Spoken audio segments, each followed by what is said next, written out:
Hello friend, welcome to friendset preparation YouTube channel. इस चैनल पर मैं कृष्णा आपके लिए लेके आता हूं एजुकेशनल वीडियो। इस वीडियो में मैं आपको क्लास 5th का ईवीएस का क्वेश्चन पेपर आपके सामने डिस्कस करने वाला हूं। आप अगर केंद्रीय विद्यालय के स्टूडेंट हैं और PT1 यानी पीरियोडिक टेस्ट 1 की प्रिपरेशन कर रहे हैं तो ये वीडियो आपके लिए बहुत ज़्यादा बेनिफिशियल होने वाली है। इस वीडियो में मैं आपको क्लास 5th का क्वेश्चन पेपर डिस्कस करने वाला हूं। तो जैसे आप स्क्रीन पर देख सकते हैं, ये केंद्रीय विद्यालय दिल्ली रीजन का क्वेश्चन पेपर है, यानी दिल्ली के अंदर जितने भी केंद्रीय विद्यालय हैं प्रीवियस ईयर में ये क्वेश्चन पेपर आया था उनका, और अब ये आप यूज़ कर सकते हैं प्रैक्टिस के लिए, ताकि आपको क्वेश्चन पेपर के बारे में आइडिया हो जाए और जब आप एग्जाम में देने जाएं तो आप अच्छे से आंसर राइटिंग कर सके। तो ये जो क्वेश्चन पेपर होता है, जिसमें आप देख सकते हैं ये फ्रंट पेज है, जिसमें आपको सबसे पहले अपनी इन्फॉर्मेशन फिल करनी होती है, name, class, roll number, date, time वगैरह वगैरह, ये जो सारी इन्फॉर्मेशन है इसे फिल कर लेंगे। इसके बाद ये बता देता हूं मैं आपको कि ये जो क्वेश्चन पेपर है इसे 3 पार्ट्स में डिवाइड किया गया है, यानी ईवीएस के अंदर हमारी 3 कॉम्पिटेंसी होती है। फर्स्ट कॉम्पिटेंसी हमारी होती है ऑब्जर्वेशन एंड रिकॉर्डिंग की होती है, उसके बाद सेकंड होती है हमारी identification and classification, and third होती है हमारी डिस्कवरी ऑफ फैक्ट। तो जो फर्स्ट है जिसे हम ऑब्जर्वेशन एंड रिकॉर्डिंग, या कई बार आपको क्वेश्चन पेपर पे रिपोर्टिंग भी लिखा हुआ मिल जाएगा आपको, ये आपका 10 मार्क्स का होता है। उसके बाद आइडेंटिफिकेशन एंड क्लासिफिकेशन, ये आपका 15 मार्क्स का पोर्शन होता है, और लास्ट में आपका होता है डिस्कवरी ऑफ फैक्ट, ये भी आपका 15 मार्क्स का होता है। तो टोटल इस तरह से आपका ये 40 मार्क्स का क्वेश्चन पेपर होने वाला है। तो 1 बाय 1 तीनों कॉम्पिटेंसीज को हम देखेंगे कि किस टाइप के क्वेश्चन आपके लिए फ्रेम किए जाएंगे। तो सबसे पहले हम लोग बात करते हैं first competency observation and reporting की। तो जैसे इस क्वेश्चन पेपर आपका स्टार्ट होता है तो सबसे पहले आपके लिए वेरी शॉर्ट आंसर वाले क्वेश्चन है, और ये है आपके लिए क्वेश्चन नंबर 1 कि observe the following pictures and write down their names. देखो इसके अंदर 6 पार्ट है, ABCDE, और ये जो 6 पार्ट्स हैं सभी के 1 मार्क्स है, यानी ये पूरा कंप्लीट क्वेश्चन 1 आपका 6 मार्क्स का है, जिसमें आपको ABCD ऐसे बोल करके 6 पार्ट आपको देखने को मिल जाएंगे। तो सबसे पहले हम इसका A पार्ट रीड करते हैं, और यहाँ जो इंस्ट्रक्शन गिवन है इसे भी रीड कर लेते हैं, ठीक है, जो कि आप पहले ही रीड कर चुके हो। तो A पार्ट में आपको मेंशन किया गया है, I can see things from the distance of 8 meters who I am. ये डायग्राम भी आपको गिवन है, और डायग्राम के साथ साथ आपसे पूछा जा रहा है ये कौन सा एनिमल या बर्ड है जो कि 8 मीटर डिस्टेंस से भी सब कुछ देख लेता है। तो आप लोग अच्छे से जानते हैं कि जो ईगल बर्ड है ये काफी दूर से देख सकता है, तो आप इसके सामने इसका नाम लिख देंगे। सेकंड है बी पार्ट, जैसे आप ये देख सकते हैं, I can find you by smelling your feet, sole and heat of your body who I am. यानी इसके बारे में आपको बताना है कि भी ये क्या चीज है जो कि आपकी बॉडी को हीट प्रोवाइड करता है, यानी इससे आप बुखार आ जाता है, आपको आपकी बॉडी गर्म हो जाती है, और आपकी स्मेल से ही आपको ये आइडेंटिफाई कर लेता है। तो आप लोग जानते हो मॉस्किटो जो होता है ये हमें दूर से भी पता लगा लेता है हमारी स्मेल करके, और जब भी ये हमें काटता है तो हमें क्या होता है, बुखार वगैरह हो जाता है, यानी हमारी बॉडी में हीट जनरेट हो जाता है। तो इसका नाम आप इस तरह से मॉस्किटो लिख सकते हैं। उसके बाद सी है आपके लिए, जिसमें डायग्राम आप देख के ही आपको आइडिया लग गया होगा कि एनिमल कौन सा है। इसके बारे में मेंशन किया गया, I work with bomb defusing squad because of my strong smelling power who I am. जैसे डॉग है, ये तो आपने पिक्चर से पता लगा लिया। डॉग के बारे में ये है कि जब भी किसी को बॉम्ब वगैरह इस तरह की चीजें डिफ्यूज करनी होती है तो जो बॉम्ब स्क्वाड जो होते हैं वो लोग अपने साथ डॉग को रखते हैं, जो बॉम्ब को स्मेल से ही उसे आइडेंटिफाई कर लेते हैं और उसके बाद डिफ्यूज कर दिया जाता है, यानी कि बड़े ही काम का ये एनिमल है। उसके बाद नेक्स्ट है आपके लिए D, I can hear you by your skin as I don't have external ears who I am. यानी इसके बारे में आपको बोला जा रहा है, जैसे आप पिक्चर से ही पता लगा ले रहे हैं कि सर ये स्नेक है, तो आप डायरेक्ट स्नेक लिख सकते हैं, और ये इस टाइप का एक एनिमल कह सकता हूं मैं, जो कि अपनी उसके पास ईयर तो नहीं होते, फिर भी ये अपनी बॉडी जो स्किन है इससे ही सब कुछ पता लगा लेता है। इसका नाम आपको लिखना है, आप लिख सकते हैं। उसके बाद नेक्स्ट है E part, I am national animal of India, I have multiple super sense who I am. अब ये जो एनिमल है जिसका पिक्चर आप स्क्रीन पर देख रहे हो, इस एनिमल को आपको आइडेंटिफाई करना है, और जिसे हमारी कंट्री यानी इंडिया का नेशनल एनिमल भी बोला जाता है। तो आप लोग जानते हो कि टाइगर को हमारी कंट्री में नेशनल एनिमल कंसीडर किया जाता है, तो इसका नाम आप लिख सकते हैं, ठीक है। उसके बाद लास्ट है क्वेश्चन नंबर 1 के अंदर जो 6 पार्ट है, यानी F, I am reptile I sleep for whole winter who I am, यानी इसके बारे में बताना है कि भी एक रेप्टाइल है जो कि सर्दियों के टाइम तक पूरा सोता रहते हैं। तो जैसे आपने इसे वॉल वगैरह पे भी देखा होगा, तो इसका नाम आपको लिखना है, तो आप लिजर्ड लिख सकते हैं इसके नाम को। ठीक है, तो इस तरह से अगर आपने 6 के 6 पिक्चर को आइडेंटिफाई करके इनके बारे में लिख देंगे, नाम लिख देंगे, तो आपको 6 मार्क्स मिल जाएंगे। ठीक है, इसके बाद नेक्स्ट है इसी के अंदर, यानी कि ऑब्जर्वेशन एंड रिपोर्टिंग के अंदर फर्दर मोर क्वेश्चन आपके लिए ये है। जैसे सेकंड क्वेश्चन है जिसमें मेंशन किया गया है कि ये शॉर्ट आंसर क्वेश्चन है और ये 2 मार्क्स के हैं, यानी सेकंड क्वेश्चन भी 2 मार्क्स का है और नीचे जो थर्ड क्वेश्चन है ये भी आपका 2 मार्क्स का है। तो पहले हम लोग ये जो क्वेश्चन सेकंड है इसे देख लेते हैं। मैच द कॉलम, ये आपके पास कॉलम ए है और इधर आपके पास कॉलम बी है। ठीक है, और इसे मैच करने के लिए बोला जा रहा है। जैसे सबसे पहले आपके लिए कलर ब्लाइंडनेस, ठीक है, हम एक ऐसा एनिमल आइडेंटिफाई करना है जो कि कलर ब्लाइंडनेस होता है। तो ये हमारे पास पिक्चर्स हैं। तो आप लोग जानते हो जो बुल होता है उसे कलर आइडेंटिफाई वो प्रॉपरली नहीं कर पाता है, तो आप इसमें एरो बना सकते हैं या इसके सामने इसका नाम लिख सकते हैं। A bird having a front eyes like human, एक बर्ड है जिसका आइज होता है जैसे ह्यूमन बीइंग हम लोग होते हैं, हमारी तरह ही इसकी आंखें होती है। तो आप लोग जानते हो आउल एक ऐसा बर्ड है जो फेस वाइज कह लो थोड़ा बहुत, और जो आइज होती है फ्रंट में होती है जैसे हम लोग इंसानों की होती है। तो आप इसे मैच कर सकते हैं। Special language code used in water, water के अंदर स्पेशल लैंग्वेज कौन यूज करेगा, जो वाटर में रहता होगा। तो डॉल्फिन जो है पानी के अंदर रहता है और ये अपने लिए जो अपनी कम्युनिकेशन के लिए स्पेशल लैंग्वेज कोड यूज करता है, तो आप इसे मैच कर सकते हो। और लास्ट में आपके लिए हियरिंग बाय स्किन, स्किन वगैरह से सुनता है या महसूस करता है। तो ये आप लोग जानते हो जो स्नेक है उसके पास कान तो होते नहीं है, लेकिन वो क्या करता है, सेंस किससे करता है, वाइब्रेशन, जब भी वाइब्रेट होता है कुछ भी उससे सब कुछ पता लगा लेता है। तो स्नेक के साथ इसे मैच कर सकते हो या फिर अपने आंसर में इसके सामने ये स्नेक लिख सकते हो। तो इस तरीके से आप सेकेंड क्वेश्चन कंप्लीट कर सकते हो जो कि आपका 2 मार्क्स का है। उसके बाद थर्ड क्वेश्चन है आपके लिए, और थर्ड क्वेश्चन में आपसे पूछा जा रहा है राइट 2 एग्जाम्पल ऑफ ईच। तो सबसे पहले आपके सीड वी ईट, हम कौन कौन से सीड जिसे हम खाते हैं उसका नाम आपसे पूछा जा रहा है। तो आप लोग जानते हो बहुत सारे ऐसे सीड है जिसे हम लोग खाते भी है। फॉर एग्जाम्पल जैसे पंपकिन है, ठीक है, तो पंपकिन की जो सीड है वो हम लोग खाते हैं, तो आप लिख सकते हो पंपकिन सीड। ठीक है, उसके बाद पंपकिन के अलावा जो सनफ्लावर होता है, तो सनफ्लावर के सीड्स हम लोग खा लेते हैं, तो हम लोग इसे भी आंसर में लिख सकते हैं कि सनफ्लावर सीड। तो आप ऐसे लिख लेंगे पंपकिन सीड और लिख सकते हैं सनफ्लावर सीड्स जिसे हम लोग खाते हैं। और नेक्स्ट आपसे पूछा जा रहा है वाटर रिसोर्स, वाटर रिसोर्स में सबसे बेस्ट एग्जांपल तो रिवर लिख सकते हो। इसके अलावा रेन वगैरह से भी हमें पानी मिल जाता है, तो रेन एंड रिवर ये क्या हो गया, वाटर रिसोर्स हो गए। तो ये इसका एग्जांपल आप अपने आंसर में लिख सकते हैं। तो सेकंड एंड थर्ड क्वेश्चन आपका ये 2 मार्क्स का हो जाएगा।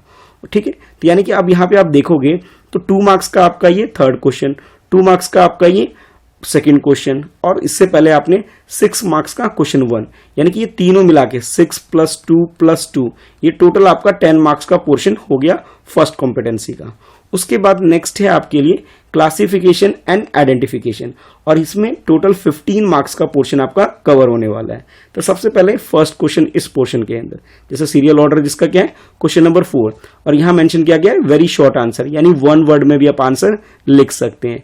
Name A poisonous snake found in India, हमारी कंट्री में कौन सा ऐसा स्नेक पाया जाता है जिसमें जहर यानी पॉइजन होता है। तो आप लोग जानते हैं कि जो कोबरा है उसके अंदर क्या होता है कि पॉइजन होता है यानी जहर होता है, तो आप यहाँ पे अपने उसका नाम लिख सकते हैं कोबरा। ठीक है, उसके बाद नेक्स्ट है आपके लिए क्वेश्चन नंबर 5, और इस क्वेश्चन में आपको बोला जा रहा है टिक द करेक्ट ऑप्शन, और आपके पास ये क्वेश्चन कुछ इस टाइप से है कि poisonous teeth of a snake is known as, जो पॉइजनस टीथ होते हैं स्नेक के उसे हम किस नाम से जानते हैं, इसके बारे में आपसे पूछा जा रहा है। और यहाँ आपको 4 ऑप्शन दे दिए गए, उसे टीथ बोलते हैं, टन बोलते हैं, बिन बोलते हैं, फंक्स बोलते हैं, क्या बोलते हैं आपको टिक करना है। तो आप लोग जानते हैं कि जो भी पॉइजनस स्नेक होते हैं उसके टीथ को फंक्स बोलते हैं। ठीक है, तो आप इसमें टिक लगा सकते हो। उसके बाद नेक्स्ट है आपके लिए क्वेश्चन नंबर 6, और इस क्वेश्चन में आपसे पूछा जा रहा है what is full form of ORS। जब भी हमें कुछ प्रॉब्लम होती है, कई सारी डिसीज होती है, तो हम लोग क्या करते हैं, जब डिहाइड्रेट हो जाते हैं हम लोग, ठीक है, तो हम लोग ORS यूज करते हैं। तो ये जो ORS है इसका फुल फॉर्म आपसे इस क्वेश्चन में पूछा जा रहा है, तो अब आप आंसर में लिख सकते हैं कि ORS का फुल फॉर्म क्या है, ओरल रिहाइड्रेशन सोल्यूशन। तो आप इसके फुल फॉर्म इस तरह से अगर आप आंसर में लिख देंगे तो आपको फुल मार्क्स मिल जाएगा। तो बस यहाँ पे आपको ओरल रिहाइड्रेशन सोल्यूशन लिखना है और ये आपका आंसर कंप्लीट हो जाएगा। यहाँ आपने क्या किया, ORS का फुल फॉर्म लिख दिया। ठीक है, उसके बाद नेक्स्ट है आपके लिए क्वेश्चन नंबर 7 और इस क्वेश्चन में आपको बोला जा रहा है क्लासीफाई इन करेक्ट कैटेगरी। अब देखो डिफरेंट थिंग्स आपको गिवन है, आपको इनके टेस्ट के अकॉर्डिंग इसे डिफरेंट कैटेगरी में इसे क्लासीफाई करना है। जैसे स्वीट है, अब देखो यहाँ पे 4 आइटम गिवन है, इसमें से स्वीट क्या है ये आपको आइडेंटिफाई करना है। तो आप लोग जानते हो जो रसगुल्ला होता है वो क्या है, स्वीट है, तो आप यहाँ पे रसगुल्ला अपने आंसर में लिख सकते हैं। ठीक है, उसके बाद श्योर यानी कि जो खट्टी चीज होती है उसके बारे में, तो टेमरिड जो होता है यानी इमली जो होती है खट्टी होती है, तो आप यहाँ पे अपने आंसर में लिख सकते हैं। बिटर यानी कड़वा क्या चीज होती है उसके बारे में, बहुत सारे बच्चे मेडिसिन वगैरह नहीं खाते हैं क्योंकि वो उन्हें कड़वा लगता है, उसका टेस्ट उन्हें अच्छा नहीं लगता, तो आप मेडिसिन अपने आंसर में लिख सकते हैं। ठीक है, और फाइनली लास्ट में आपके लिए बोला जा रहा है जो चीज सॉल्टी है जिसमें नमक ज्यादा होता है, तो आप लोग जानते हो जो नमकीन होता है उसमें नमक ज्यादा होता है, तो आप अपने आंसर में नमकीन लिख सकते हैं। तो इस तरीके से क्वेश्चन नंबर 7 को आप कंप्लीट कर सकते हैं। देखो क्वेश्चन नंबर 4 1 मार्क्स का है, क्वेश्चन नंबर 5 भी आपका 1 मार्क्स का है, क्वेश्चन नंबर 6 भी आपका 1 मार्क्स का और क्वेश्चन नंबर 7 भी आपका 1 मार्क्स का है। तो इस तरह से 1 मार्क्स के ये 4 क्वेश्चंस आपके लिए हो गए, जो कि वेरी शॉर्ट आंसर में, जिसे आप 1 वर्ड में भी लिख सकते थे इसके आंसर को। इसके बाद आपके लिए नेक्स्ट है आपके लिए कि शॉर्ट आंसर क्वेश्चन, और ये है आपके लिए क्वेश्चन नंबर 8। इसमें आपको बोला जा रहा है find the digestive organ across the grid. अब ये एक वर्ड ग्रिड आपको गिवन है, इसमें से आपको जो हमारी बॉडी के अंदर जो ऑर्गन्स होते हैं उसे आइडेंटिफाई करना है और जो कि डाइजेस्टिव सिस्टम का पार्ट है। तो सबसे पहले तो स्टमक ही होगा, तो आप देखो यहाँ पे अगर आप देखेंगे तो स्टमक की स्पेलिंग आपको दे रखी है, तो इस तरह से आपने क्या करना है, इसे सर्कल करना है या फिर आप कलर करके भी इसे बता सकते हो, दिखा सकते हो। ठीक है, स्टमक आपने आइडेंटिफाई कर लिया। इसके अलावा लीवर भी हमारी बॉडी का पार्ट है, यानी कि डाइजेस्टिव ऑर्गन में कंसीडर किया जाता है, तो इसे भी इस तरह से आप सर्कल बना के डिस्प्ले कर सकते हैं। और जब आप फूड वगैरह ले रहे हो तो इट मीन्स माउथ तो चाहिए भाई, मुंह के से ही तो खाना वाना खाते हो ना, तो ये भी आप आइडेंटिफाई कर सकते हो। तो ऐसे बहुत सारे और भी ऑर्गन है, 3 मैंने आपको आइडेंटिफाई करके दिखा दिए। ये फर्स्ट कंसीडर कर लो, ये सेकंड कंसीडर कर लो और ये थर्ड कंसीडर आप कर सकते हो। ठीक है, तो और भी आप खुद से आइडेंटिफाई करो और मुझे भी कमेंट करके जरूर बताना कि डाइजेस्टिव ऑर्गन की और कौन कौन से पार्ट्स आपको इस ग्रिड के अंदर दिखाई दे रहे हैं, मुझे कमेंट में जरूर लिखना। उसके बाद नेक्स्ट है आपके लिए क्वेश्चन नंबर 9 और 9th क्वेश्चन में आपसे बोला जा रहा है what do you mean by water harvesting. अब यहाँ पे ना वाटर हार्वेस्टिंग की जो भी मीनिंग आप समझ में आ रहा है आपको उसकी मीनिंग लिखनी है।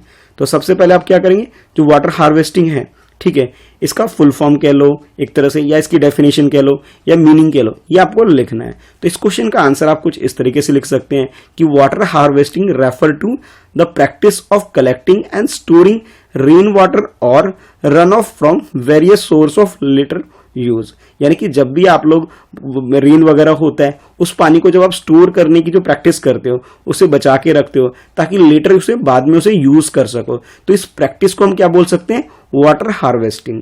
यानी जो पानी बर्बाद हो जा रहा है और हम उसे बाद में यूज करना चाहते हैं, इसके लिए हम उसे कलेक्ट करते हैं, कहीं स्टोर करके रख लेते हैं, इस प्रोसेस को ही हम बोल सकते हैं, या फिर इस प्रैक्टिस को हम क्या बोल सकते हैं, वाटर हार्वेस्टिंग।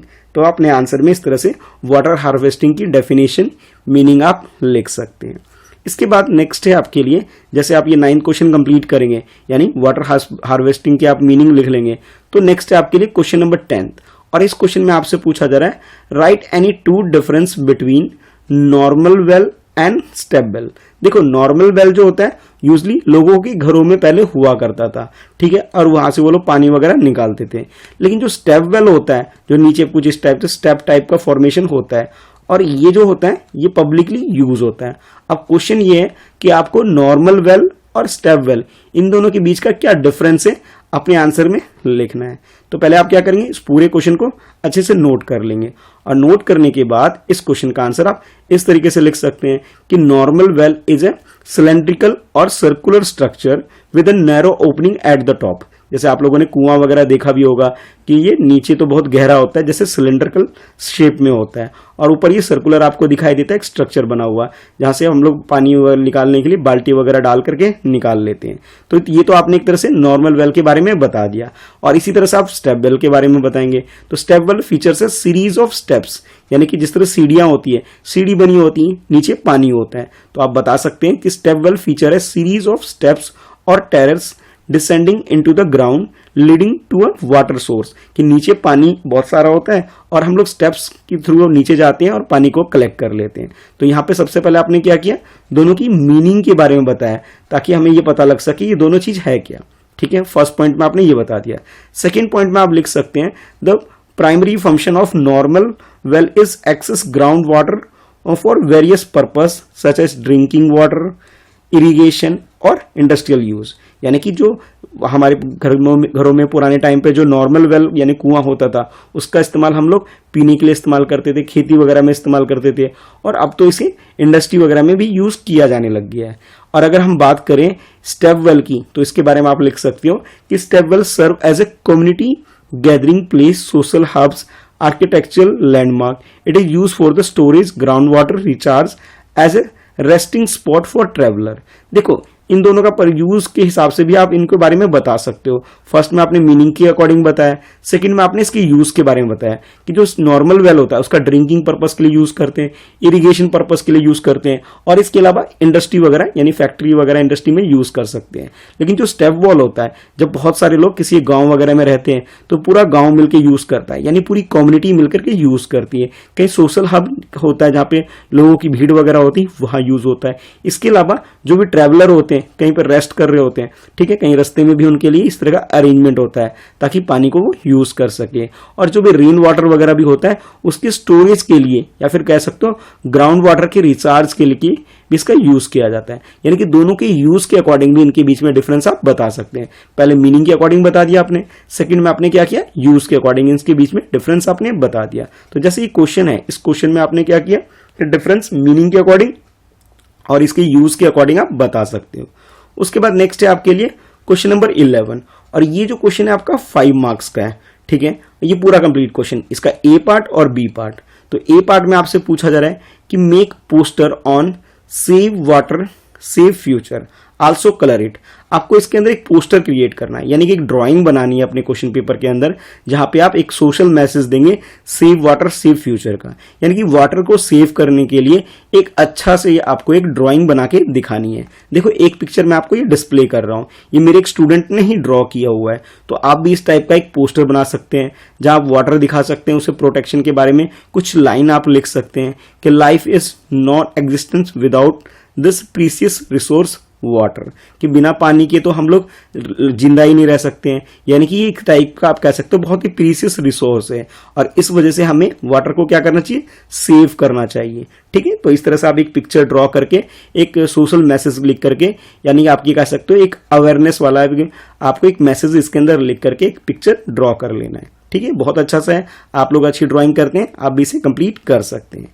इसके बाद जैसे आप इसे कंप्लीट कर लेंगे, ठीक है, इसके बाद नेक्स्ट है इसका बी पार्ट। क्वेश्चन नंबर 11 के बी पार्ट में आपसे क्वेश्चन पूछा जा रहा है कि write any 2 ways to save water, कि वाटर को आप कैसे सेव करेंगे, इसके बारे में आपको 2 वेज लिखने हैं। तो जैसे आप इसका आंसर लिख सकते हैं फर्स्ट कि आप वाटर को वाइजली यूज करेंगे, तो आप लिख सकते हैं यूज वाटर वाइजली, यानी कि आपको पानी को अच्छे से यूज करना है, ऐसे नहीं कि वेस्ट करना है। जब आपको जरूरत है उसके अकॉर्डिंग यूज करना है। अगर आप कुछ वॉश वगैरह कर रहे हैं तो ड्रिंकिंग वाटर यूज ना करें, बल्कि जो पानी आप पीने लायक नहीं है, जो खट्टा पानी है यानी कड़वा पानी है, जैसे खारा पानी है, उसे हम लोग किसी चीज को क्लीन करने के लिए यूज कर सकते हैं। और जो ड्रिंकिंग वाटर है उसे हम सिर्फ ड्रिंकिंग पर्पस के लिए यूज करें, किसी चीज को धोने वगैरह के लिए यूज ना करें। और सेकेंड आप लिख सकते हो कि आप किस तरह से वाटर सेव कर सकते हो, तो आप कह सकते हो जो रेन वाटर है अगर उसे हम कैप्चर कर लें यानी उसे स्टोर कर लें तो भी हम वाटर को सेव कर सकते हैं। तो आप लिख सकते हैं कि कैप्चरिंग रेन वाटर। ठीक है, तो आप अपने आंसर में लिख सकते हो कि कैप्चरिंग रेन वाटर, कि रेन वाटर को कैप्चर करके या फिर आप कह सकते हो स्टोर करके भी हम वाटर को सेव कर सकते हैं। तो ये मैंने 2 प्रोसेस या फिर 2 वेज बताए जिससे कि आप पानी को स्टोर करके रख सकते हो। ठीक है, तो इस तरह से आप इस क्वेश्चन नंबर 11 के बी पार्ट का आंसर आप लिख सकते हो। देखो बच्चों, इस वीडियो में ना हम लोग यहीं तक कर लेते हैं, यानी वीडियो बहुत लंबी हो रही है तो मैं ऐसा करता हूँ यहीं तक आपको करवाता हूँ। जैसे मैंने आपको बोला था कि 3 कॉम्पिटेंसी होती है, फर्स्ट वाली और सेकंड वाली तो मैंने आपको कंप्लीट करवा दी, और जो थर्ड कॉम्पिटेंसी है डिस्कवरी ऑफ फैक्ट, ये मैं आपको करवाऊंगा इसके सेकंड पार्ट में। वो मैं इसलिए ऐसा करवा रहा हूँ क्योंकि वीडियो बहुत लंबी हो रही है। ठीक है, तो इसके सेकंड पार्ट में मैं आपको इसका जो डिस्कवरी ऑफ फैक्ट्स के जो क्वेश्चंस हैं इसे मैं डिस्कस करूंगा इसके सॉल्यूशन के साथ। तो इसका सेकंड पार्ट जरूर देखना और कमेंट करके मुझे बताओ ये वीडियो आपको कैसी लगी, सारे क्वेश्चन आपको क्लियर हुए या नहीं हुए, या कोई डाउट है तो नीचे कमेंट में लिख करके आप मुझसे पूछ सकते हो। अगर कुछ क्वेश्चन आपको समझ में नहीं आ रहे तो आप उसका स्क्रीनशॉट लेकर के मुझे इंस्टाग्राम पे शेयर कर सकते हो। मेरी आईडी है @Mr Krishna Shah, जहां आप मुझे मैसेज करके बता सकते हो ताकि मैं आपको रिप्लाई करूं उस क्वेश्चन के बारे में, आपको एक्सप्लेन कर सकूं। वीडियो को लाइक करना, अपने दोस्तों में से शेयर जरूर करना और चैनल फ्रेंडशिप प्रिपरेशन को सब्सक्राइब कर लीजिए और बेल आइकन जरूर प्रेस करिए ताकि आपको न्यू वीडियो की नोटिफिकेशन रिसीव हो सके। ईवीएस के और भी मैंने क्वेश्चन पेपर आपके लिए ऑलरेडी सॉल्व करके डिस्कस करके अपलोड किया है इसकी वीडियो बना करके, जिसका लिंक मैंने नीचे डिस्क्रिप्शन में दे रखा है, आप उसे देख सकते हैं। और क्लास 5th ईवीएस के ऑल चैप्टर्स की वीडियो भी मैंने ऑलरेडी बना रखे हैं, जिसका एक प्लेलिस्ट है, उसका लिंक भी मैंने नीचे डिस्क्रिप्शन में दे रखा है, तो एक बार डिस्क्रिप्शन जरूर चेक करना। ठीक है, तो इस वीडियो में इतना ही है। Thanks for watching, bye bye. अब मिलते हैं फिर नेक्स्ट वीडियो में। ठीक है, तो PT1 के जितने भी क्वेश्चन पेपर हैं आपके प्रीवियस ईयर के, उन सबको मैंने सॉल्व किया हुआ है। इनकी प्लेलिस्ट का लिंक नीचे डिस्क्रिप्शन में आपको मिल जाएगा, वहां पे आप क्लिक करिए और उन वीडियो को देख करके क्वेश्चन आंसर की प्रैक्टिस जरूर करिए। ठीक है, तो all the best for your PT1 examination.